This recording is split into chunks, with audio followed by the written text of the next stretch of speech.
Good afternoon, YouTube. I'm Chucky2009, and today I'm going to be giving you all a free, relatively basic lesson in how to repair cracked or damaged cast aluminum. This is the transmission housing off of a truck I got largely for parts last summer, and it does have some damage we're going to be repairing. We're also going to be welding up a bunch of its holes and inlets because we need this for an art project and it has to be watertight. Don't ask, just watch the video if you're interested. Anyway, so to start with, we're going to try and find out if the part can even be welded or if it's a good idea to do so. Now, with some higher liability, lower cost, lower replacement cost items such as, for example, a car rim, it's probably going to be best to just replace the part rather than attempt to repair should anything go wrong with it in the future. And if there's any way you could determine the type and classification of the aluminum itself before you begin the repair, that would also be really good to do so. However, in many cases that won't be possible, let alone even feasible. Now, one thing I like to keep in mind is that you might be able to find information about repairing your item with only a simple internet search. Now, this transmission was fairly disgusting when we first pulled it out of the truck last year, but since then we've pressure washed it multiple times, and here for the next step you can see me wiping it down with some acetone to further degrease it and prepare it for welding. Now, as y'all probably know, we never want to use anything like carburetor cleaner or brake cleaner or the like when we prepare things like this to weld, since they can produce some very highly toxic and in many cases unfortunately fatal phosgene gas from the chemicals inside them that get lit up by the arc. Plus, I also like to use acetone because it's cheap, it does a great job, it leaves no residue, and you can find it at pretty much any local big box store. Just remember to wear some protective gloves when you use it because it can be pretty hard on your skin. Now, aluminum is a very porous material, as we all know, and when we're working on something which has had oil and grease and whatnot soaking into it for the last 30 or so years, well, it's really not a bad idea to try and sweat or boil some of that crap out of the pores in the material itself. So from here, I just let the part cool so I could handle it somewhat, and then I wiped away with more acetone on a fresh rag some of the newly released crud. And after that, it got a very thorough stainless steel wire brushing to break up a lot of the oxidation, and then it was time to call this part as clean as it's gonna get, let's just put it that way.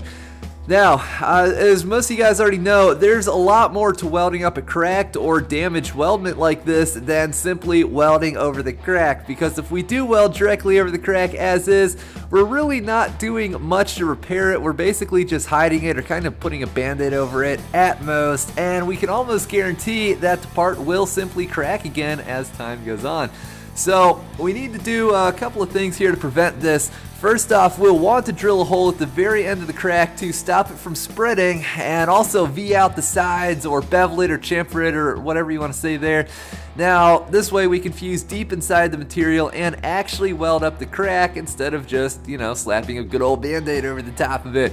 Now, on this particular repair, thanks to the shape of the material, I was actually able to combine these two steps into one, and I simply drilled a hole in the end of the crack with the burr on the die grinder, which I was also beveling with. But a lot of the time you can't really do that. It just depends on the shape of the part and the shape of the crack itself.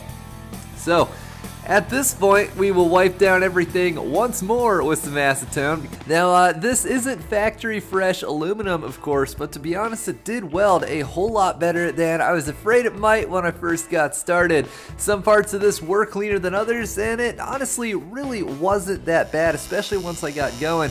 I certainly wouldn't be afraid of welding cast aluminum on a project, especially if we could get it this clean.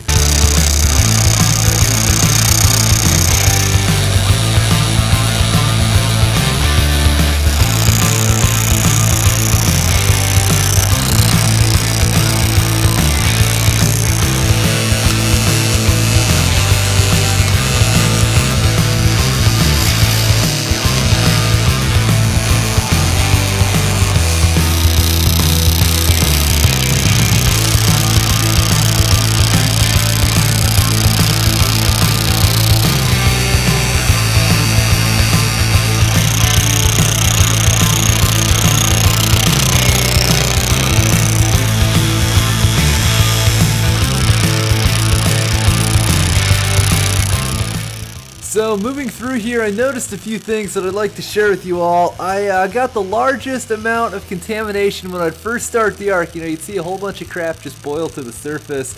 And the least amount at the very end of the weld. Bonus points if I was welding up one of these bolt holes, because then I'd be adding clean metal on top of the clean metal from the filler rod, which was really sweet and really clean. Now, I did have some peppering in the puddle about everywhere to some extent, unfortunately. Some places there was almost none, other places there was a lot more. But overall, this did weld extremely well. Now, being that this machine is an inverter, I wanted to use mainly a pointed tungsten, since being able to easily and effectively do that on AC is one of their many advantages over the older transformer-based units. Now, I've welded a lot of aluminum with 3/32" tungstens, normally of the 2% thoriated variety. But because of the greater amount of cleaning action that we're using on this casting, I had some issues with the tungsten succumbing to some overheating issues. So on this job, I decided to bump things up to the 1/8 diameter tungstens, which are of course a little bit larger and therefore have a much greater heat tolerance, and the problems went away immediately. Now, I must tell you guys that I am very pleased with how well this repair turned out. Everything went as well as I hoped it would. We were able to weld up our part, we completed the repair, and we welded closed probably like 10 to 20 different openings for the project we're about to start. And I made this video partly to document the progress on that build, and mostly so that if anyone out there is thinking about taking on a project or repair like this for the first time, well, hopefully you've picked up a tip or two, and having seen this will help it go a little bit easier for you.